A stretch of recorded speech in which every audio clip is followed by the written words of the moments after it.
Hello everyone, कैसे हैं आप सब। हर बार की तरह इस बार भी उम्मीद करता हूँ कि आप बहुत अच्छे होंगे, सुरक्षित होंगे, साथ में आपका पूरा परिवार भी सुरक्षित होगा। आज हम डिस्कस करेंगे इलेक्ट्रोस्टैटिक्स का लेक्चर नंबर 3, जिसका नाम है परमिटिविटी एंड रिलेटिव परमिटिविटी। जैसा कि मैंने आपको प्रॉमिस किया था फर्स्ट लेक्चर में कि मैं आपको बताऊंगा परमिटिविटी के बारे में, ठीक है। अच्छा, जब आपने इलेक्ट्रोस्टैटिक फोर्स पढ़ना चालू किया था तो आपने उस समय एक टॉपिक पढ़ा होगा, difference between electrostatic force and gravitational force. आपको याद है difference between electrostatic force and gravitational force. उसमें एक बड़ा ही इंपॉर्टेंट डिफरेंस ये था कि electrostatic force depends upon the medium, whereas gravitational force does not depend upon the medium। मैंने आपको उस समय ये पढ़ाया था। तो इसी लाइन से ये पूरा का पूरा जो आज चैप्टर हो, ये पूरा का पूरा जो आज टॉपिक होगा, ये चालू होने वाला है, ठीक है। बहुत आसान टॉपिक है, ज्यादा लेंथी टॉपिक नहीं है, छोटा सा टॉपिक है। तो कॉपी कलम निकाल लीजिए और नोट्स यहाँ पे बनाना चालू कीजिए। मैं बताता हूँ कि आपको नोट्स प्रोवाइड हो जाएंगे एक बार चैप्टर कंप्लीट हो जाता है तो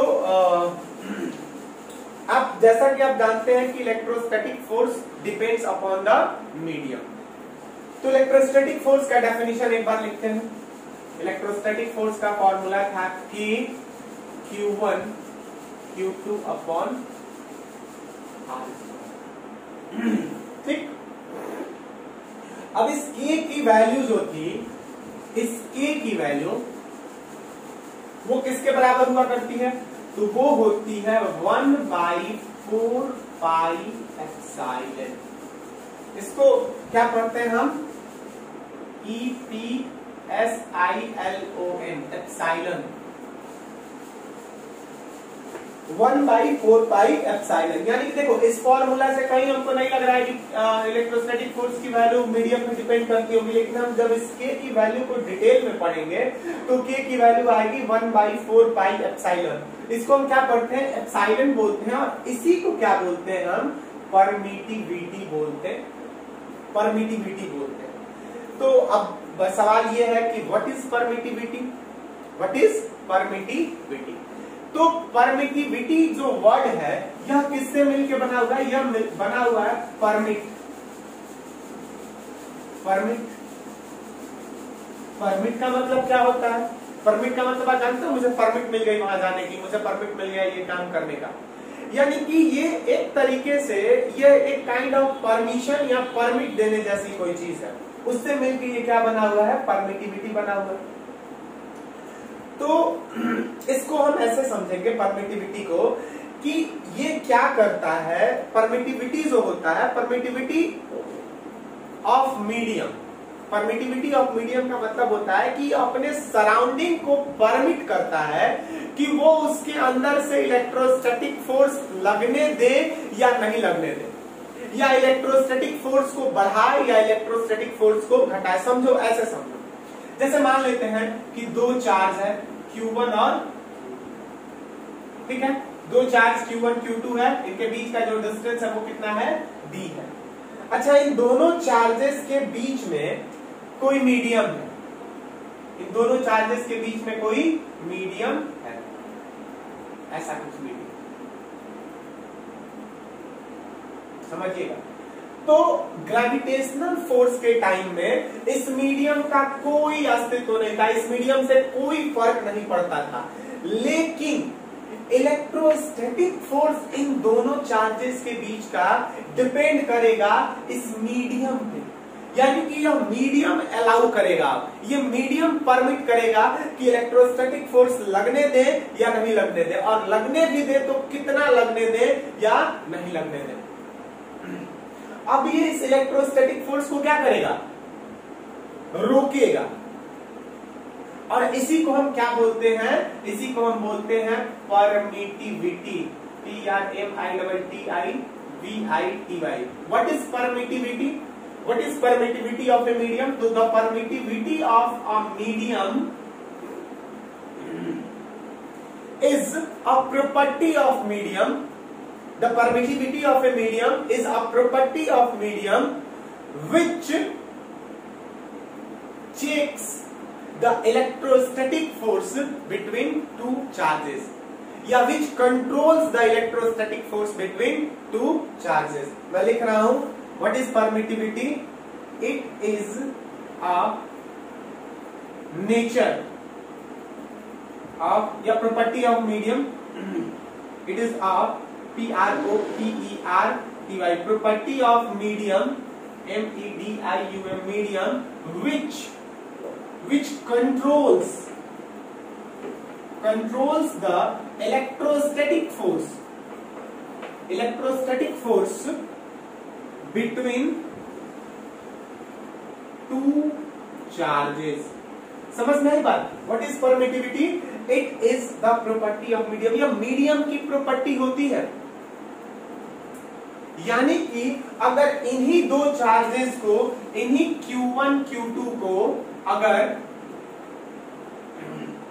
किसी दूसरे मीडियम में रखो, मान लेते हैं कि ये वाला जो मीडियम है, ये वाला मीडियम है एयर, ठीक है, और अब की बार Q1 और Q2 वही दो सेम चार्जेस हैं, और इस बार जो हमारा मीडियम है, इस बार का मीडियम हमारा क्या है? वाटर। इस बार का मीडियम क्या है? Water, WATER। यहाँ पे भी अब की बार ये कितने डिस्टेंस पे है? D डिस्टेंस पे है। तो इनके बीच का इलेक्ट्रोस्टैटिक फोर्स और इनके बीच का इलेक्ट्रोस्टैटिक फोर्स क्या होगा? अलग होगा। क्यों? क्योंकि इसकी परमिटिविटी कुछ अलग होगी और इसकी परमिटिविटी कुछ अलग होगी, और permittivity plays an important role. Permittivity क्या करता है? एक इंपॉर्टेंट रोल प्ले करता है कि इन दोनों के बीच में कितना इलेक्ट्रोस्टैटिक फोर्स लगेगा उस पर। समझ में आ रही है बात?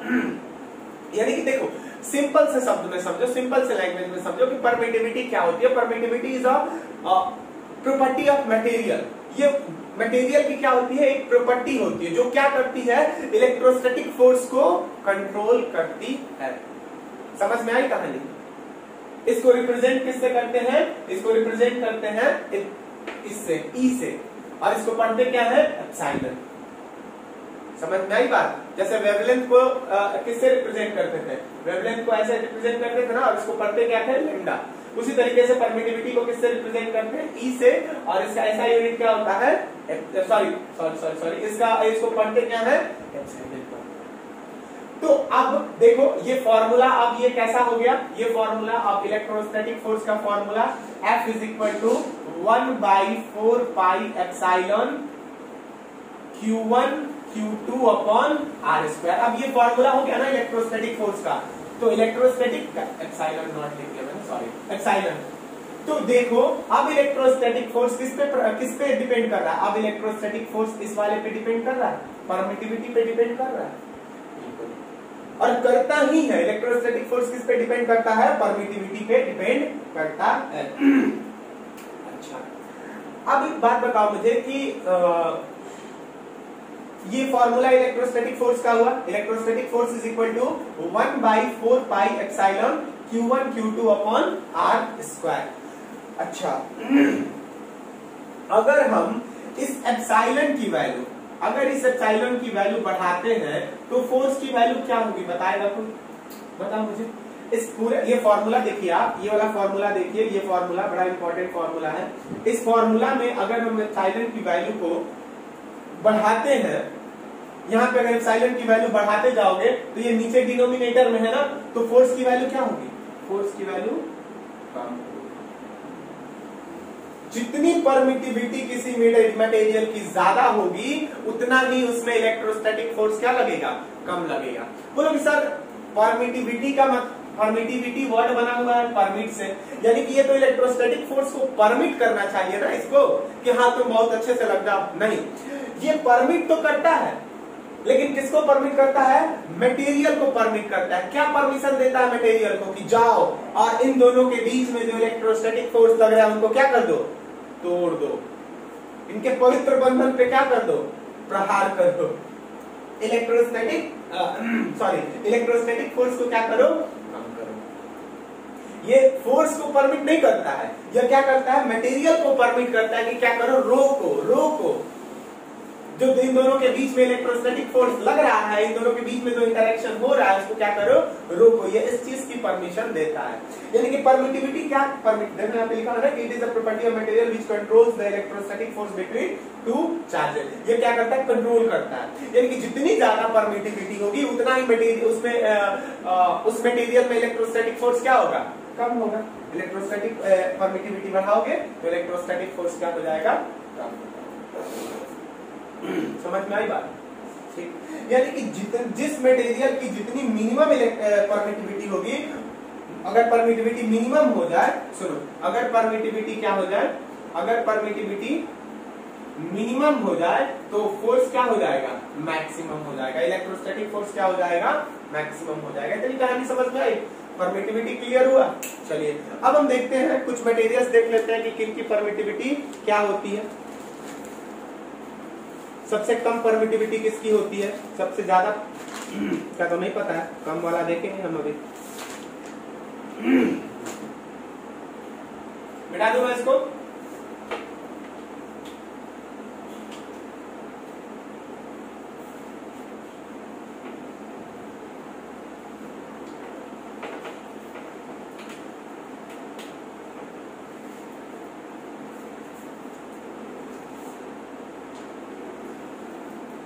ऊपर कैमरा नहीं दिख रहा है क्या, एक सेकेंड।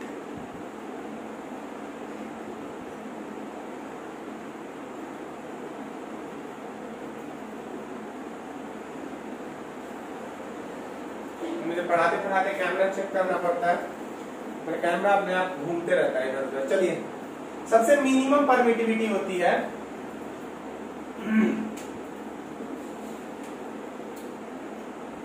MI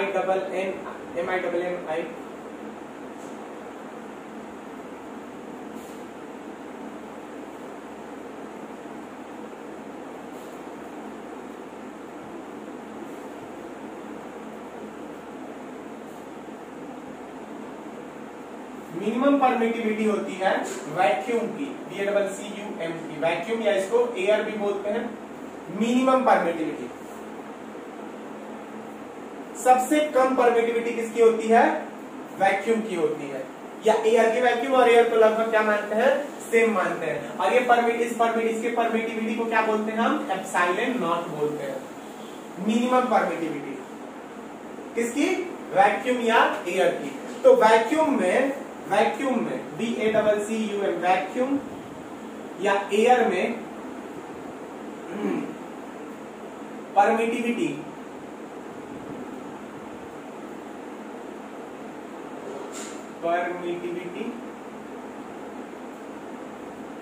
अगर परमिटिविटी जो है मिनिमम है तो इलेक्ट्रोस्टैटिक फोर्स क्या हो जाएगा बच्चों, इलेक्ट्रोस्टैटिक फोर्स क्या होगा उसमें, मैक्सिमम होगा। सबसे मिनिमम परमिटिविटी किस मटेरियल में होती है, वैक्यूम में या एयर में। और इसकी परमिटिविटी को क्या बोलते हैं हम, एप्सिलॉन नॉट बोलते हैं। इसकी परमिटिविटी को क्या बोलते हैं हम, एप्सिलॉन नॉट, और इसको एफ नॉट बोलते हैं। यानी कि परमिटिविटी मिनिमम, फोर्स मैक्सिमम। बताया था ना अभी मैंने। चलिए कुछ परमिटिविटीज हम लिख लेते हैं। एयर की, एयर, वाटर, उसके बाद glass,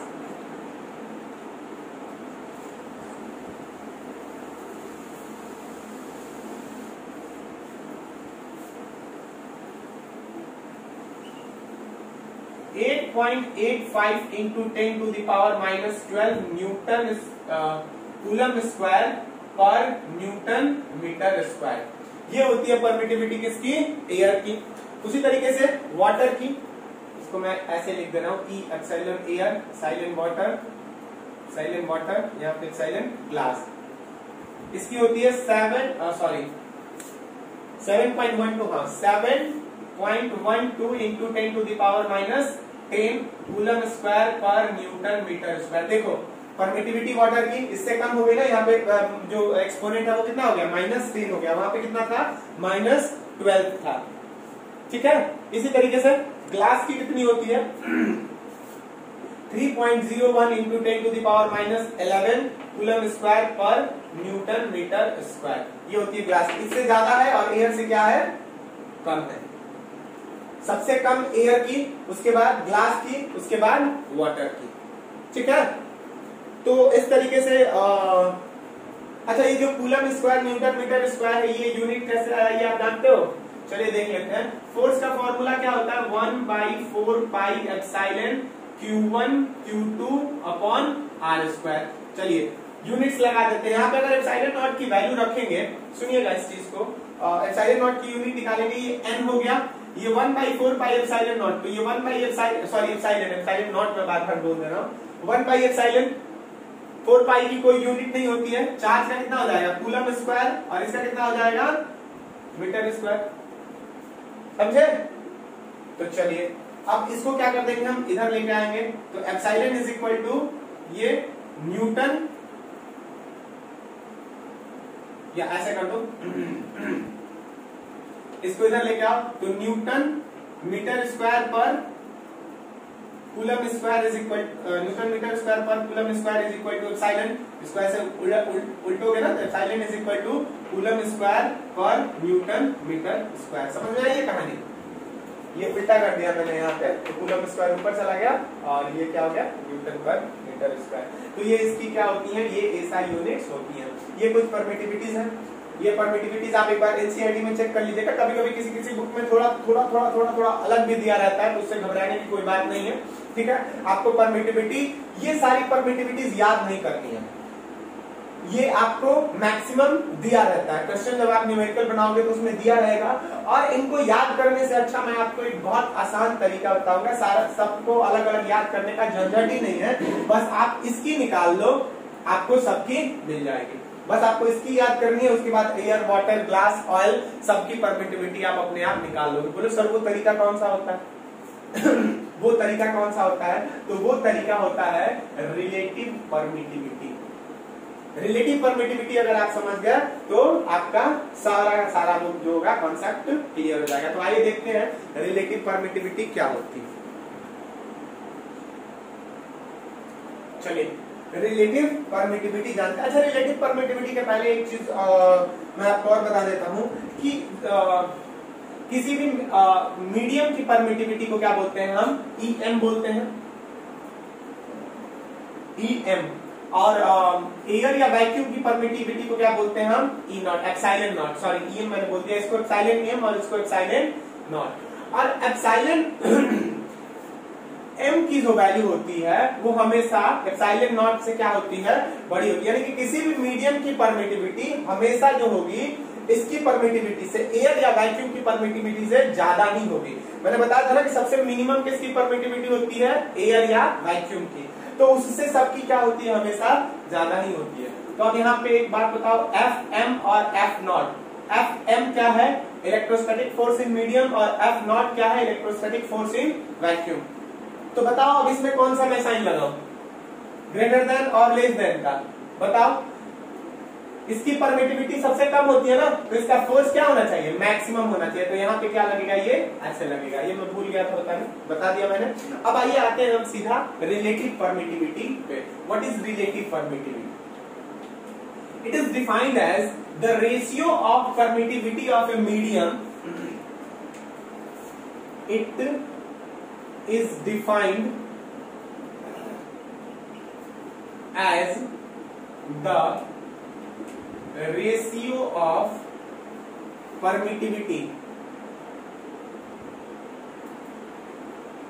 permittivity of medium to the permittivity of free space, या वैक्यूम जिसको बोल सकते हैं free space.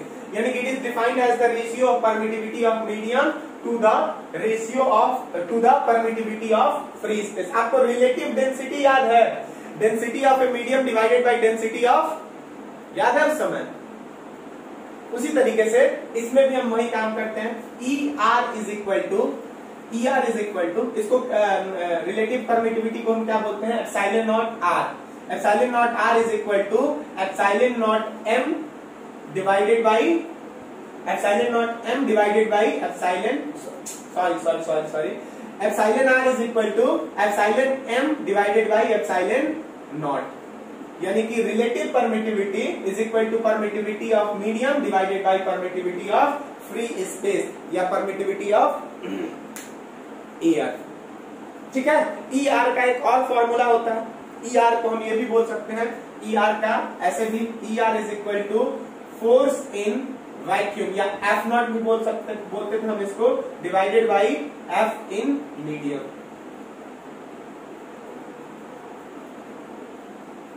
E R is equal to force in vacuum divided by force in medium. तो आप रिलेटिव परमिटिविटी को ये भी बोल सकते हो कि it is the ratio of force in vacuum divided by force in medium.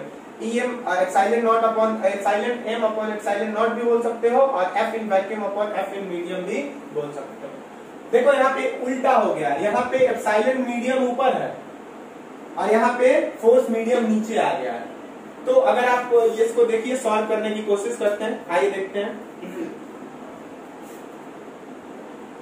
F in medium का फॉर्मूला क्या हो जाएगा, 1/4 एप्सिलॉन m, मीडियम है ना, तो epsilon m Q1 Q2 upon r square. अगर दो चार्जेस हैं Q1 Q2 जिनको r डिस्टेंस पे किसी मीडियम में रखा गया है तो ठीक है। अच्छा, दूसरा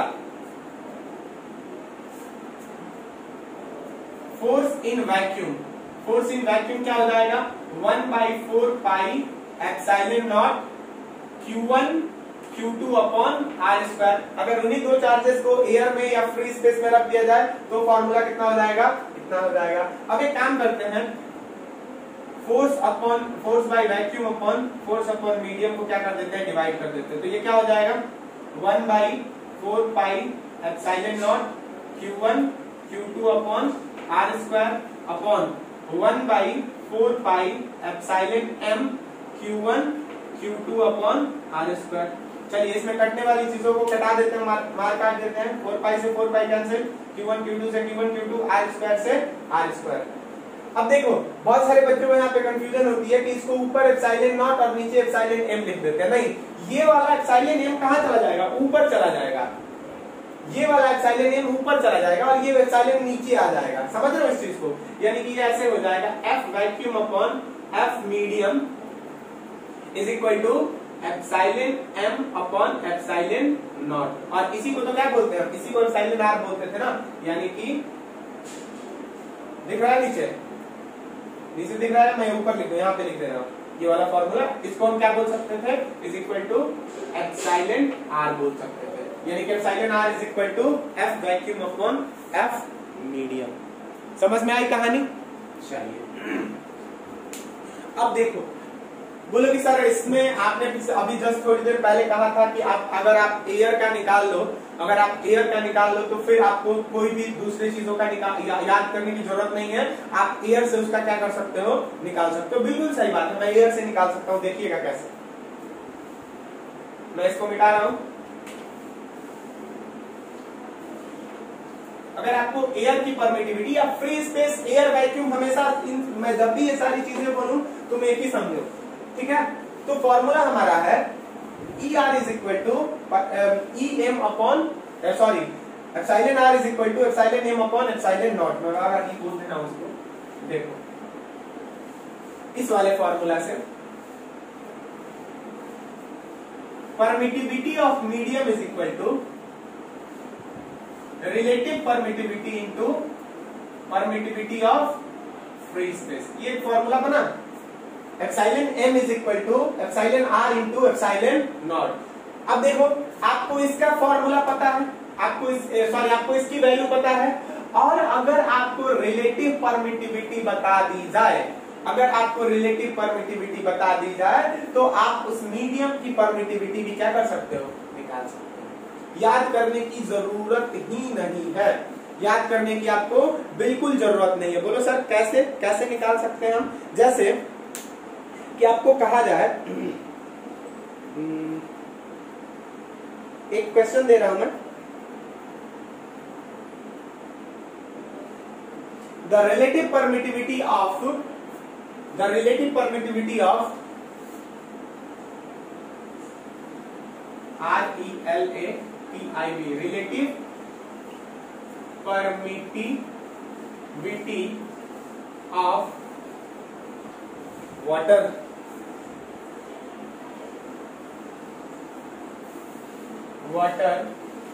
is 80. The relative permittivity of water is 80. So find E water, यानी कि find the permittivity of water. अगर वाटर की रिलेटिव परमिटिविटी कितनी है 80 है तो आपको क्या निकालना है परमिटिविटी ऑफ वाटर निकालना है। कैसे निकालोगे EM is equal to 80 into epsilon R, यानी कि EM is equal to epsilon R into epsilon not, यानी कि मीडियम कहा क्या आपकी बार water is equal to 80 into 8.85 into 10 to the power -12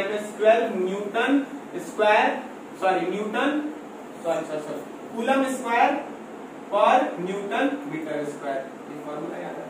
देखो ऐसा है कि जैसे मान लेते हैं ना कि मेरे पास 2 चॉकलेट है, जैसे मान लेते हैं कुछ नाम दे देते हैं राम, श्याम, घनश्याम, ठीक है। इसके पास 2 चॉकलेट है, इसके पास 4 है और इसके पास क्या है 6 है। तो आप इनको पर्सनली याद ना करके ऐसे याद कर लो कि राम के पास 2 चॉकलेट है, श्याम के पास उससे 2 गुना चॉकलेट है और घनश्याम के पास उससे 3 गुना ज्यादा चॉकलेट, 3 गुना चॉकलेट है। बस आप ये याद कर लो कि 2 गुना श्याम के पास, 3 गुना घनश्याम के पास। तो अगर आपको राम की चॉकलेट पता है तो आप इन दोनों का निकाल सकते हो, 2 इंटू 2 2 इंटू 3। वही काम यहाँ पे भी हुआ है। अगर आपको रिलेटिव परमिटिविटी याद है तो आपकी रिलेटिव परमिटिविटी पता है तो आप किसी भी मीडियम का परमिटिविटी निकाल सकते हो। समझ में आई कहानी है। एक और सवाल है इससे देखते हैं। हाँ तो वो सवाल है दूसरा वाला कि ER of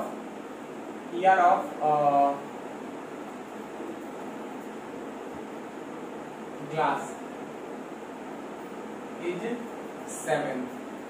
So find permittivity of glass. अगर ग्लास की परमिटिविटी 7 है तो ग्लास की रिलेटिव परमिटिविटी 7 है तो हमको ग्लास की क्या निकालनी है परमिटिविटी निकालनी है। ठीक है चलिए तो ER इज इक्वल टू हो जाएगा E ऑफ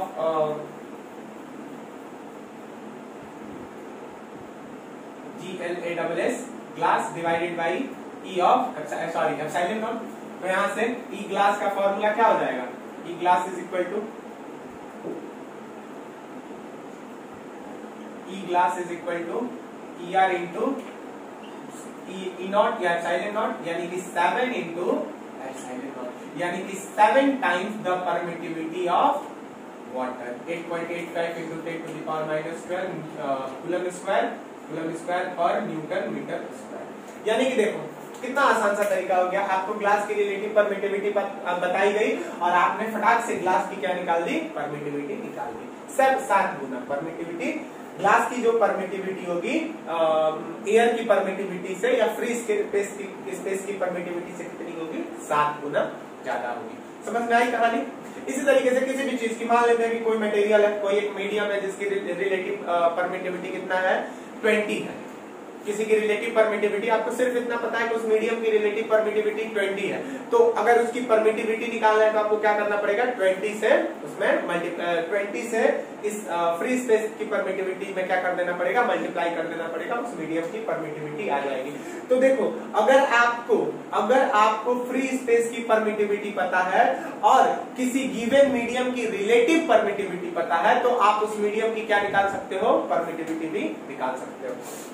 इस तरह इसका दूसरा पहलू भी है कि अगर इसी को फोर्स के टर्म्स में देखें, फोर्स के टर्म्स में मत देखें का मतलब मैं आपको बताता हूं। देखिए यहाँ पे कि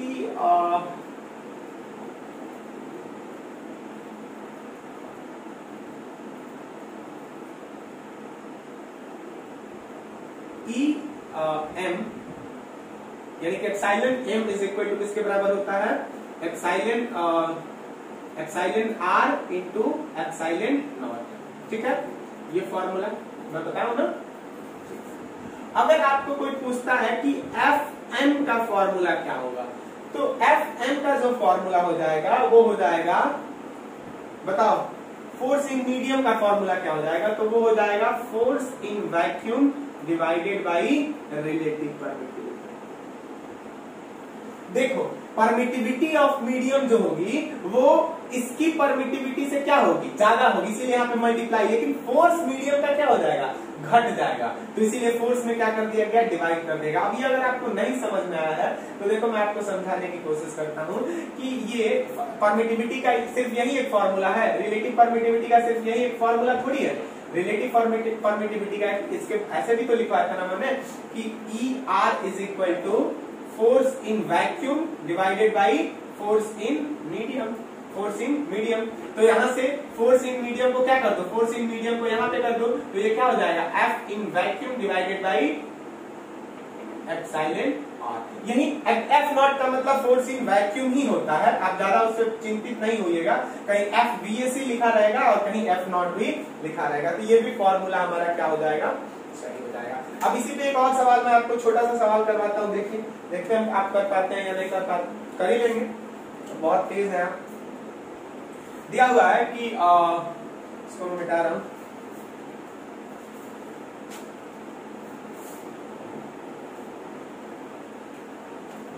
दो चार्जेस हैं Q1 और Q2 और इनको कहां पे रखा गया है, पहले इनको रखा गया है एयर में, या फ्री स्पेस, आप एक ही बात है मैं बार बार बोल रहा हूं। तो यहाँ पे इनके बीच का जो इलेक्ट्रोस्टैटिक फोर्स है वो कितना लग रहा है, इनके बीच का इलेक्ट्रोस्टैटिक फोर्स लग रहा है F 10 न्यूटन। इनके बीच का इलेक्ट्रोस्टैटिक फोर्स या 10 यहाँ पे कर दूं मैं 20 न्यूटन लिख दे रहा हूँ, ठीक है, एक सवाल है। इनके बीच का यहाँ पे इलेक्ट्रोस्टैटिक फोर्स क्या लग रहा है, 20 न्यूटन। फिर इसको इन्हीं दो चार्जेस को, यहाँ पे इनका सेपरेशन क्या है, D है, इन्हीं दो चार्जेस को उठा के, इन्हीं दो चार्जेस को उठा के कहां पे रख दिया गया है, अब की बार वाटर में रख दिया गया। चार्जेस भी सेम है और उनके बीच का सेपरेशन भी क्या है, सेम है, बस क्या बदल दिया गया है, मीडियम बदल दिया गया है। तो यहाँ पे फोर्स जो लग रहा है वो कितना लग रहा है, 5 न्यूटन का फोर्स लग रहा है इनके बीच। एयर से इसमें फोर्स कम लगेगा, क्यों, क्योंकि इसमें मटेरियल होगा वो रेसिस्ट करेगा इलेक्ट्रोस्टैटिक फोर्स को, लेक्चर में मैंने बताया। तो आपको क्या निकालना है, रिलेटिव परमिटिविटी ऑफ वाटर निकालनी है, रिलेटिव परमिटिविटी ऑफ वाटर निकालनी है। कैसे निकालें, बनाते हैं इस सवाल को। पहला सवाल आप मैं बना दूंगा, इसके बाद ऐसा सवाल आएगा तो आप बड़ी आसानी से बना लोगे। देखो